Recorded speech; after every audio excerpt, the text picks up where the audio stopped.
WWE Raw episode ഇന്ന് start ചെയ്തപ്പോൾ first world heavyweight champion ഗുന്തറിന്റെ സെഗ്മെന്റ് ആണ് നടന്നത്. അപ്പോൾ ഈ സെഗ്മെന്റിൽ ഗുന്തർ വന്നതിന് ശേഷം പറയുന്നുണ്ട് ഫിൻ ബാലറുമായിട്ട് സാറ്റർഡേ നൈറ്റ് മെയിൻ ഇവന്റിൽ നടക്കാൻ പോകുന്ന വേൾഡ് ചാമ്പ്യൻഷിപ്പ് മാച്ചിനെ പറ്റിയും ആ നടക്കാൻ പോകുന്ന ചാമ്പ്യൻഷിപ്പ് മാച്ചിൽ തന്റെ ചാമ്പ്യൻഷിപ്പ് എങ്ങനെയാണ് തിരികെ കൊണ്ടുവരേണ്ടത് എന്ന് തനിക്ക് നന്നായിട്ട് അറിയാമെന്നും അതായത് ഫിൻ ബാലറിനെ തോൽപ്പിച്ചുകൊണ്ട് സ്റ്റിൽ ചാമ്പ്യനായിട്ട് ഗുന്തർ തന്നെയാണ് മുന്നോട്ട് പോവുക എന്നാണ് ഈ സെഗ്മെന്റിൽ വേൾഡ് ചാമ്പ്യൻ ഗുന്തർ ഉദ്ദേശിച്ചത്. അപ്പോൾ ഇങ്ങനെയെല്ലാം സംസാരിച്ചുകൊണ്ട് മുന്നോട്ട് പോകുമ്പോൾ അവിടെ ഫിൻ ബാലർ ഉൾപ്പെടെ ജഡ്ജ്മെന്റ് ഡേ ടീം വരുന്നതായിട്ട് വന്നതിന് ശേഷം ഫിൻ ബാലർ പറയുന്നുണ്ട് ഞാൻ കാരണമാണ് നീ ഇന്ന് വേൾഡ് ചാമ്പ്യനായിട്ട് മുന്നോട്ട് പോകുന്നത്. എന്റെ സഹായം നിനക്ക് കിട്ടിയിട്ടില്ലായിരുന്നു എങ്കിൽ നീ ചാമ്പ്യൻഷിപ്പ് ഒന്നും വിൻ ചെയ്യില്ലായിരുന്നു. നിന്റെ കയ്യിലുള്ള ഈ ചാമ്പ്യൻഷിപ്പ് ഞാൻ സാറ്റർഡേ നൈറ്റ് മെയിൻ ഇവന്റിൽ എൻ്റെ ചാമ്പ്യൻഷിപ്പാക്കി മാറ്റും. ഞാൻ നിന്നെ തോൽപ്പിക്കും. 8 വർഷങ്ങൾക്ക് മുൻപ് ഞാൻ എങ്ങനെയാണോ universal championship first time win ചെയ്തത് അതുപോലെ തന്നെ നിന്റെ കയ്യിലുള്ള ചാമ്പ്യൻഷിപ്പ് ഞാൻ വിൻ ചെയ്യും. ഇങ്ങനെയെല്ലാം പറഞ്ഞ് ഈ സെഗ്മെന്റ് മുന്നോട്ട് കൊണ്ടുപോകുമ്പോൾ ഫിൻ ബാലറിനെ കളിയാക്കുന്നുണ്ട്. അതായത് 8 വർഷം മുൻപ് നീ യൂണിവേഴ്സൽ ചാമ്പ്യൻഷിപ്പ് വിൻ ചെയ്ത് ഒരു രാത്രി മാത്രമാണ് നിനക്ക് ചാമ്പ്യൻഷിപ്പ് കൈവശം വയ്ക്കാൻ സാധിച്ചത്. പിന്നെ നീ യൂണിവേഴ്സൽ ചാമ്പ്യൻഷിപ്പ് ഒക്കെ വിൻ ചെയ്തതിന് ശേഷം നിനക്ക് പല സമയങ്ങളിൽ വേൾഡ് ചാമ്പ്യൻഷിപ്പിനുള്ള അവസരമെല്ലാം കിട്ടിയിട്ടുണ്ടായിരുന്നു. എന്നാൽ ഞാൻ അങ്ങനെയല്ല. എനിക്ക് കിട്ടിയ ഫസ്റ്റ് അവസരത്തിൽ തന്നെ വേൾഡ് ചാമ്പ്യൻഷിപ്പ് വിൻ ചെയ്തു. ഇങ്ങനെയൊക്കെ പറഞ്ഞുകൊണ്ട് ഫിൻ ബാലറിനെ കളിയാക്കുന്നുണ്ടായിരുന്നു. അതുപോലെ തന്നെ നീ എൻ്റെ അടുത്ത് ചാമ്പ്യൻഷിപ്പ് ചോദിച്ചു വരുന്നതിനേക്കാൾ മുൻപായിട്ട് നീ ഡാമിൻ പ്രീസ്റ്റുമായിട്ട് തോറ്റിരുന്നു. അവനുമായിട്ടുള്ള പ്രശ്നങ്ങൾ അല്ലെങ്കിൽ അവനെ തോൽപ്പിച്ചിട്ട് വേണം നീ എൻ്റെ അടുത്തേക്ക് വരാൻ എന്നൊക്കെയും പറഞ്ഞുകൊണ്ടും ഗുന്തർ ഫിൻ ബാലറിനെ ഈ സെഗ്മെന്റിൽ ഭയങ്കരമായി കളിയാക്കിയിട്ടുണ്ട്. ഈ സെഗ്മെന്റിന്റെ അവസാനത്തിൽ ഇതെല്ലാം കേട്ട് ദേഷ്യം വന്ന ഫിൻ ബാലറും ടീമും ഗുന്തറിനെ റിങ്ങിൽ കയറി അറ്റാക്ക് ചെയ്യാൻ വേണ്ടിയിട്ട് പ്ലാൻ ചെയ്തു. എന്നാൽ അടുത്ത സെക്കൻഡിൽ തന്നെ ഡാമിൻ പ്രീസ്റ്റ് അവിടെ വന്നുകൊണ്ട് ജഡ്ജ്മെന്റ് ഡേ ടീമിലുള്ള കാർലിറ്റോ ഇവരെല്ലാം അറ്റാക്ക് ചെയ്തു. ശേഷം റിങ്ങിലേക്ക് ഫിൻ ബാലറിന് ഇട്ട് കൊടുത്ത് ഫിൻ ബാലറിനെ ഗുന്തറും അറ്റാക്ക് ചെയ്തു. അടുത്ത സെക്കൻഡിൽ ഡാമിൻ പ്രീസ്റ്റ് റിങ്ങിൽ കയറിയ സമയത്ത് ഗുന്തർ ഡാമിൻ പ്രീസ്റ്റിനെയും അറ്റാക്ക് ചെയ്തു. ശേഷം ഇവർക്ക് തമ്മിലും ഫൈറ്റ് വന്നു. പിന്നീട് ഫിൻ ബാലർ ഗുന്തറിനെയും ഡാമിൻ പ്രീസ്റ്റിനെയും തിരിച്ചടിച്ചുകൊണ്ട് കണ്ടിന്യൂസ് ആയി ഫിൻ ബാലർ ഡാമിൻ പ്രീസ്റ്റിന് ഫിനിഷിംഗ് മൂവ് കൊടുത്തു. ജഡ്ജ്മെന്റ് ഡേ ടീമാണ് മൊത്തത്തിൽ ഈ സെഗ്മെന്റിൽ ലീഡ് ചെയ്തത്. പിന്നീട് ഈ സെഗ്മെന്റ് കഴിഞ്ഞതിന് ശേഷം ബാക്ക് സ്റ്റേജിൽ ഫിൻ ബാലർ ആഡം പിയേഴ്സ് എല്ലാം സംസാരിച്ചു. അപ്പോൾ ആഡം പിയേഴ്സ് പറയുന്നത് സാറ്റർഡേ നൈറ്റ് മെയിൻ ഇവന്റിൽ നടക്കാൻ പോകുന്ന മാച്ച് സിംഗിൾ ചാമ്പ്യൻഷിപ്പ് ആയിരിക്കില്ല, അതൊരു ട്രിപ്പിൾ ത്രെഡ് ചാമ്പ്യൻഷിപ്പ് മാച്ച് ആയിരിക്കുമെന്നും ഡാമിൻ പ്രീസ്റ്റ് ആ മാച്ചിലേക്ക് ആഡ് ആയിട്ടുണ്ട് എന്നും ആഡം പിയേഴ്സ് പറഞ്ഞു. ഇത് കേട്ട് ഫിൻ ബാലറിന് ദേഷ്യം വന്ന് നിൽക്കുമ്പോൾ അടുത്ത സെക്കൻഡിൽ ആഡം പിയേഴ്സ് മറ്റൊരു കാര്യവും പറഞ്ഞ് ദേഷ്യം പിടിപ്പിച്ചു. അതായത് നെക്സ്റ്റ് വീക്ക് റോ എപ്പിസോഡിൽ ഫിൻ ബാലറും JD മെക്നാനിക്കും അവരുടെ ടാഗ് ടീം ചാമ്പ്യൻഷിപ്പ് വാർ റൈഡേഴ്സിനെതിരെ വീണ്ടും മത്സരിക്കണമെന്നും ആ മാച്ചും ആഡം പിയേഴ്സ് കൺഫേം ചെയ്യുന്നതായിട്ടും കാണിച്ചു. ഇത് കേട്ടതിന് ശേഷവും ഫിൻ ബാലറിന് ഭയങ്കരമായി ദേഷ്യം വന്നു. ഈ സെഗ്മെന്റിന്റെ അവസാനം ലിവ് മോർഗൻ ഫിൻ ബാലറിനെ കളിയാക്കി. അതായത് ഇനി എന്തെങ്കിലും ഉപദേശം ഞങ്ങൾക്ക് തരാനുണ്ടോ എന്ന ലെവലിലൊക്കെ ചോദിച്ചുകൊണ്ട്.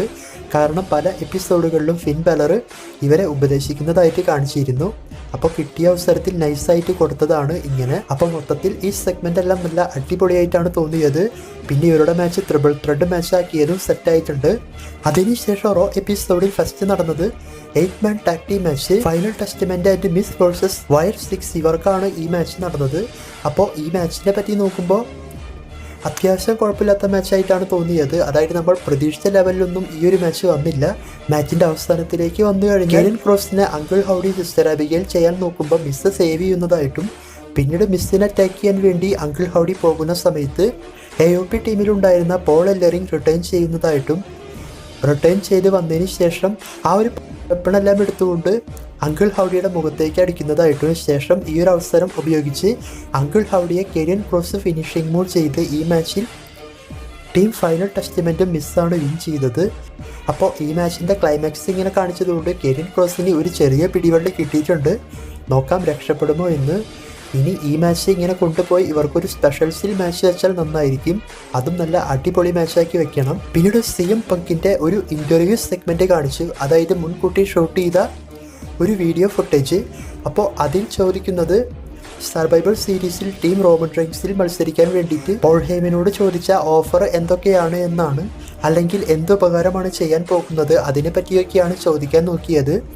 എന്നാൽ CM പങ്ക് പറഞ്ഞത് അതിനെപ്പറ്റി സംസാരിക്കാനുള്ള സമയം ഇപ്പോഴല്ല, ഞാൻ അതിനെപ്പറ്റി പറയാമെന്നും ഇപ്പോൾ സെത്ത് റോളൻസിനെ പറ്റിയാണ് സംസാരിക്കേണ്ടത് എന്നൊക്കെ പറഞ്ഞുകൊണ്ട് സെത്ത് റോളൻസിനെ പറ്റി സംസാരിക്കാൻ തുടങ്ങും. അതായത് സെത്ത് റോളൻസും താനും തമ്മിൽ യാതൊരു പ്രശ്നമൊന്നും ഉണ്ടായിരുന്നില്ല, അല്ലെങ്കിൽ സെത്ത് റോളൻസിനോട് CM പങ്കിന് യാതൊരു ദേഷ്യവുമില്ല. സെത്ത് റോളൻസ് എപ്പോഴും WWE ഒരു ടോപ്പ് 10-നുള്ളിൽ വരാനാണ് നോക്കുന്നത്. അവൻ ഒരുപാട് കാര്യങ്ങളൊക്കെ വിൻ ചെയ്തിട്ടുണ്ടാകാം, എന്നാൽ അവനേക്കാൾ മുൻപായിട്ട് ഞാൻ അതെല്ലാം വിൻ ചെയ്ത് അവനേക്കാൾ വലിയ ലെവലിൽ മുന്നോട്ട് പോയവനാണ്. പക്ഷെ ഞാൻ കമ്പനി വിട്ട് പോയതിന് ശേഷം എൻ്റെ ആ ഒരു സ്ഥാനത്തേക്ക് അവൻ മുന്നോട്ട് വരികയായിരുന്നു. എന്നാൽ അവൻ ഇനി മനസ്സിലാക്കേണ്ട കാര്യം ഞാൻ തിരിച്ചു വന്നു, അവനിനി ബാക്ക് ബെഞ്ചിലോട്ട് പോകാം എന്നൊക്കെ പറഞ്ഞുകൊണ്ട് കളിയാക്കി. അതുപോലെ തന്നെ വർഷങ്ങൾക്ക് മുൻപ് ഒരു 16 വയസ്സായ പയ്യൻ എൻ്റെ അടുത്ത് വന്ന് ഫ്രീ ആയ റെസ്ലിംഗ് ട്രെയിനിങ് ഒക്കെ തരാമോ എന്നൊക്കെ ചോദിച്ചിരുന്നു. പിന്നെ ഷീൽഡ് CM പങ്ക് ക്രിയേറ്റ് ചെയ്ത കാര്യത്തെ പറ്റിയും ഈ സെഗ്മെൻറ്റിൽ മെൻഷൻ ചെയ്തിട്ടുണ്ട്. അതുകൊണ്ടൊക്കെയാണ് സെത്ത് റോളൻസ് ഇന്ന് ഈ ലെവലിലെത്തിയത് എന്നൊക്കെ പറഞ്ഞുകൊണ്ട്, അതായത് ഷീൽഡെല്ലാം ബ്രേക്കപ്പ് ആയതിനു ശേഷം. അപ്പോൾ ഇങ്ങനെ മെയിനായിട്ടും സെത്ത് റോളൻസിനെ ടാർഗറ്റ് ചെയ്തിട്ടുള്ള ഒരു സെഗ്മെൻറ്റാണ് ഇത്.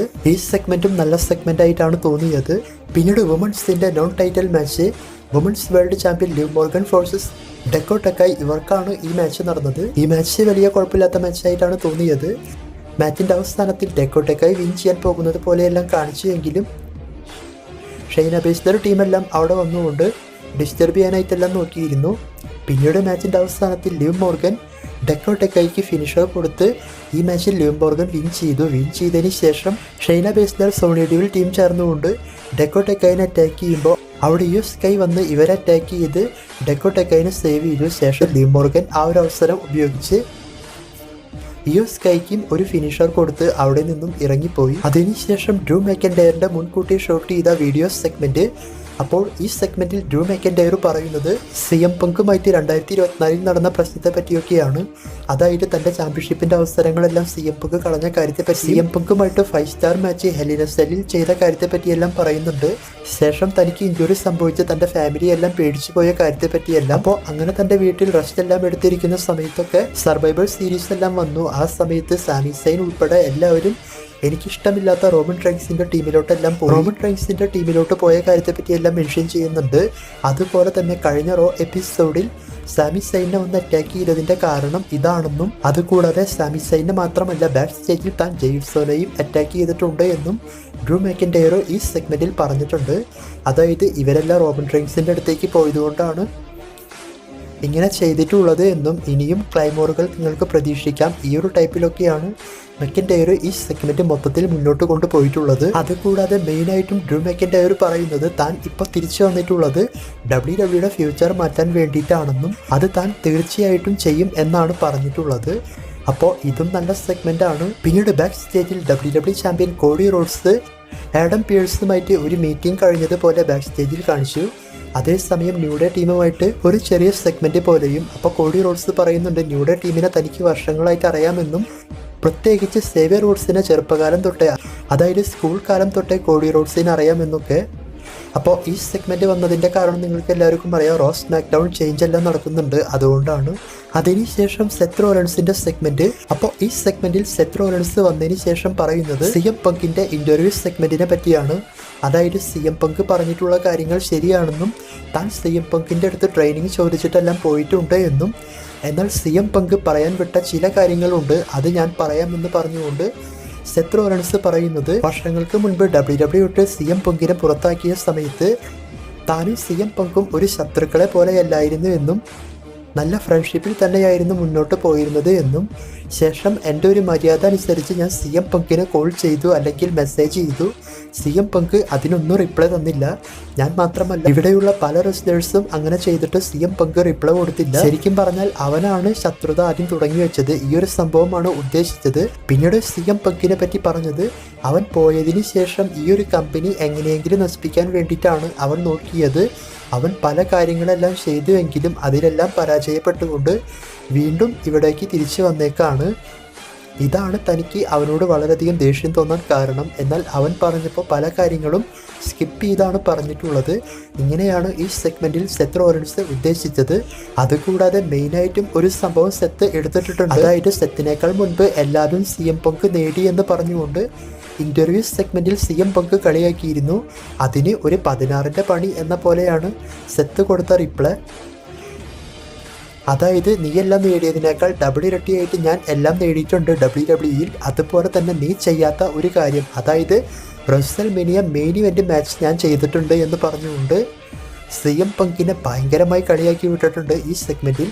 അപ്പോൾ ഇവരുടെ സ്റ്റോറി ലൈൻ ഇനി വേറെ ലെവലായിട്ട് ഹിറ്റടിക്കും. അപ്പോൾ ഇങ്ങനെയെല്ലാം സംസാരിച്ചുകൊണ്ട് മുന്നോട്ട് പോകുമ്പോൾ അവിടെ സാമി സൈൻ വരുന്നതായിട്ടും സാമി സൈൻ വന്നതിന് ശേഷം സെത്ത് റോളൻസുമായി സംസാരിച്ച് സെത്ത് റോളൻസിനോട് മാപ്പ് ചോദിച്ചു. അതായത് കഴിഞ്ഞ റോ എപ്പിസോഡിൽ സെത്ത് റോളൻസിനെ തെറ്റിദ്ധരിച്ചു ജെയ്സൺ അറ്റാക്ക് ചെയ്തത് സെത്ത് റോളൻസ് ആണ് എന്ന് വിചാരിച്ച് അതിന് സോറി ചോദിക്കുന്നതായിട്ടും. അപ്പോൾ സെത്ത് പറയുന്നുണ്ട്, നമ്മളൊക്കെ എത്ര വർഷങ്ങളായിട്ട് അറിയുന്ന ആളുകളാണ്, നമ്മുടെ കുട്ടികളെല്ലാം പരസ്പരം കളിച്ച് നടക്കേണ്ടവരാണ്, എന്നിട്ടും നീ എന്നെ അങ്ങനെ കണ്ടു എന്നൊക്കെ പറയുമ്പോൾ സാമി സെയിൻ പറയുന്നുണ്ട്, നീ ആ റോ എപ്പിസോഡിൽ നടന്നതെല്ലാം വെച്ച് നോക്കിയപ്പോൾ എനിക്ക് അങ്ങനെയാണ് തോന്നിയത്, ഈ ഡ്രൂ മാക്കിൻഡയർ ചെയ്യുന്നത് പോലെ തന്നെയാണ് ചെയ്തിട്ടുള്ളത് എന്നൊക്കെ പറയുമ്പോൾ സെത്ത് പറയുന്നുണ്ട്, ഞാൻ ഡ്രൂ മാക്കിൻഡയറിനേക്കാളൊക്കെ മികച്ചതാണ്. പിന്നീട് ഈ സെഗ്മെന്റിന്റെ അവസാനത്തിൽ ഇവർ രണ്ടുപേരും സംസാരിച്ച് രണ്ടുപേരും പരസ്പരം പറയുന്നുണ്ട് ഇവർ രണ്ടുപേരും നല്ലവരാണ് എന്ന്, അതായത് സാമി സെയിനും സെത്ത് റോളൻസും. അപ്പോൾ അങ്ങനെയാണെങ്കിൽ സെത്ത് റോളൻസ് പറയുന്നത് നീ ഡ്രൂ മാക്കിൻഡയറുമായിട്ടുള്ള പ്രശ്നം നോക്കാൻ വേണ്ടിയിട്ടാണ്. ശേഷം സെത്ത് റോളൻസ് റിങ് വിട്ട് പോകും. അപ്പോൾ സാമി സെയിൻ മൈക്ക് എടുത്തുകൊണ്ട് ആഡം പിയേഴ്സുമായി താൻ സംസാരിച്ചിട്ടുണ്ട് എന്നും സാറ്റർഡേ നൈറ്റ് മെയിൻ ഇവന്റിൽ ഡ്രൂ മാക്കിൻഡയറുമായിട്ട് ഒരു സിംഗിൾസ് മാച്ച് സെറ്റായിട്ടുണ്ട് എന്നും സാമി സെയിൻ പറയുന്നുണ്ട്. അതായത് ഡ്രൂ മാക്കിൻഡയറിനോട് പറയുന്നത് ബ്രോ നമ്മൾക്ക് സാറ്റർഡേ കാണാം എന്നാണ്. ശേഷം സാമി സെയിൻ പോകാൻ നോക്കുന്ന സമയത്ത് ഡ്രൂ മാക്കിൻഡയർ അവിടെ വന്നുകൊണ്ട് സാമി സെയിനെ അറ്റാക്ക് ചെയ്തു. പിന്നീട് WWE ടീമും സെക്യൂരിറ്റീസ് എല്ലാം വന്ന് പിടിച്ചു മാറ്റി. അപ്പോൾ ഇവരുടെ മാച്ചും ഈ സെഗ്മെൻറ്റ് വഴി കൺഫേം ചെയ്തിട്ടുണ്ട് സാറ്റർഡേ നൈറ്റ് മെയിൻ ഇവൻറ്റിൽ. ഈ സെഗ്മെന്റ് നല്ല അടിപൊളി സെഗ്മെന്റ് ആയിട്ടാണ് എനിക്ക് തോന്നിയത്. പിന്നീട് വുമൻസിന്റെ IC ടൈറ്റിലിന് വേണ്ടിയിട്ടുള്ള ഫസ്റ്റ് ടൂർണമെന്റ് മാച്ച്.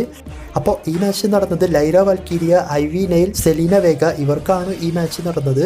ഈ മാച്ചിന്റെ അവസാനത്തിൽ സെലീന വേഗ ഐവി നെയിലിനെ ഫിനിഷർ ചെയ്തുവെങ്കിലും ലൈറ വാൽക്കീരിയ പിൻ ചെയ്യാനായിട്ട് സമ്മതിച്ചില്ല. പിന്നീട് ലൈറ വാൽക്കീരിയ സെലീനനെ എല്ലാം അറ്റാക്ക് ചെയ്തതിന് ശേഷം ഐവി നെയിലിന് മറ്റൊരു ഫിനിഷർ കൊടുത്തുകൊണ്ട് ഈ മാച്ചിൽ ലൈറ വാൽക്കീരിയാണ് വിൻ ചെയ്ത് IC ചാമ്പ്യൻഷിപ്പിന്റെ ടൂർണമെന്റിൽ മുന്നോട്ട് പോയത്.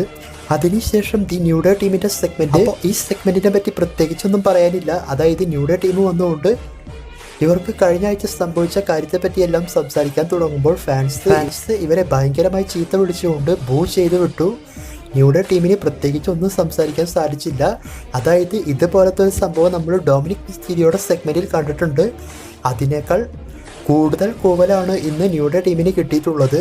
ഇതിൻ്റെ കാരണം നമ്മൾക്ക് എല്ലാവർക്കും അറിയാം, ബിഗിയോട് മോശമായി പെരുമാറി ഇവർ ഹീൽ ടേൺ ചെയ്തതുകൊണ്ടാണ്.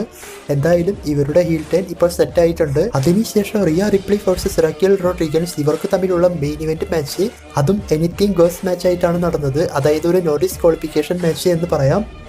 ഈ മാച്ചിനെ പറ്റി നോക്കുമ്പോൾ ഇത് നല്ല അടിപൊളി മാച്ചായിട്ടാണ് തോന്നിയത്. ഈ മാച്ചിൽ ഇവർ കെൻഡോ സ്റ്റിക്ക്, ചെയർ ഇതെല്ലാം വെച്ചുകൊണ്ട് അങ്ങോട്ടും ഇങ്ങോട്ടെല്ലാം അറ്റാക്ക് ചെയ്യുന്നതായിട്ട് കാണിച്ചിട്ടുണ്ട്. മാച്ചിൻ്റെ അവസാനത്തിലേക്ക് വന്നു കഴിഞ്ഞാൽ റിയ റിപ്ലി വിൻ ചെയ്യാൻ പോകുന്ന സമയത്ത് ലിവ് മോർഗൻ അവിടെ വന്നുകൊണ്ട് റിയ റിപ്ലിനെ അറ്റാക്ക് ചെയ്ത് അതിനുശേഷം മാച്ചിൻ്റെ അവസാനത്തിൽ ലിവ് മോർഗൻ ഒരു അവസരം കിട്ടുമ്പോൾ റിയ റിപ്ലിനെ ഫിനിഷർ ചെയ്ത് റക്കേലിനെ വിൻ ചെയ്യാൻ വേണ്ടിയിട്ട് ഒരു അവസരം ഉണ്ടാക്കും. എന്നാൽ ഇയോ സ്കൈ അവിടെ വന്നുകൊണ്ട് ലിവ് മോർഗനെ അറ്റാക്ക് ചെയ്ത് റിങ്ങിൽ നിന്നും പുറത്താക്കി റിയ റിപ്ലിനെ ഹെൽപ്പ് ചെയ്തു. പിന്നീട് റക്കിൽ റിയ റിപ്ലിയെ പിൻ ചെയ്തു എങ്കിലും റിയ റിപ്ലി അത് കിക്ക് ഔട്ട് ചെയ്തു. അവസാനത്തിൽ ടേബിളിൻ്റെ മുകളിലേക്ക് റക്കേൽ ഫിനിഷർ ചെയ്യാൻ വേണ്ടിയിട്ട് നോക്കിയ റിയ റിപ്ലിനെ, എന്നാൽ റിയ റിപ്ലി അതൊഴിഞ്ഞു മാറി അവിടെ വെച്ചിട്ടുള്ള ചെയറിൻ്റെ മുകളിലേക്ക് റക്കേലിനെ വലിച്ചെറിഞ്ഞ ശേഷം ടേബിളിൻ്റെ മുകളിലേക്ക് ഒരു ഫിനിഷർ കൊടുത്ത് ഈ മാച്ചിൽ റിയ റിപ്ലിയാണ് വിൻ ചെയ്തത്. മാച്ച് കഴിഞ്ഞതിന് ശേഷം ഇയോ സ്കൈ വേൾഡ് ചാമ്പ്യൻഷിപ്പ് എടുത്തുകൊണ്ട് വന്ന് ഇവർ രണ്ടുപേരും ആ ഒരു ചാമ്പ്യൻഷിപ്പ് എല്ലാം പിടിച്ചു നിൽക്കുന്നിടത്താണ് ഇന്നത്തെ റോ എപ്പിസോഡ് എൻഡ് കാർഡ് കാണിച്ചത്. ഇന്നത്തെ റോ എപ്പിസോഡ് എങ്ങനെയുണ്ട് എന്ന് ചോദിച്ചാൽ നല്ല റോ എപ്പിസോഡായിട്ടാണ് തോന്നിയത്. ഇന്നത്തെ റോയിൽ ഏറ്റവും കൂടുതൽ സെറ്റായി തോന്നിയത് നടന്നിട്ടുള്ള സെഗ്മെൻറ്റുകൾ തന്നെയാണ്. എല്ലാ സെഗ്മെൻറ്റും ഒന്നിനൊന്ന് മികച്ചതായിരുന്നു. പിന്നെ ഒരു കാര്യം കൂടി പറഞ്ഞിട്ട് വീഡിയോ അവസാനിപ്പിക്കാം. മാക്സിമം ലൈക്ക് ചെയ്ത് സപ്പോർട്ട് ചെയ്യുക. കുറച്ച് ദിവസമായിട്ട് കറക്റ്റായിട്ടൊന്നും വീഡിയോ ചെയ്യാൻ സാധിച്ചില്ല, അതുകൊണ്ട് ലൈക്ക് ചെയ്ത് സപ്പോർട്ട് ചെയ്യുക. പിന്നെ റോ എപ്പിസോഡ് നിങ്ങൾക്ക് ഇഷ്ടപ്പെട്ടോ ഇല്ലേ എന്നുള്ളതും കമൻറ്റ് ചെയ്യുക. മറ്റൊരു വീഡിയോയുമായി കാണുന്നത് വരെ ബൈ. Thanks for watching.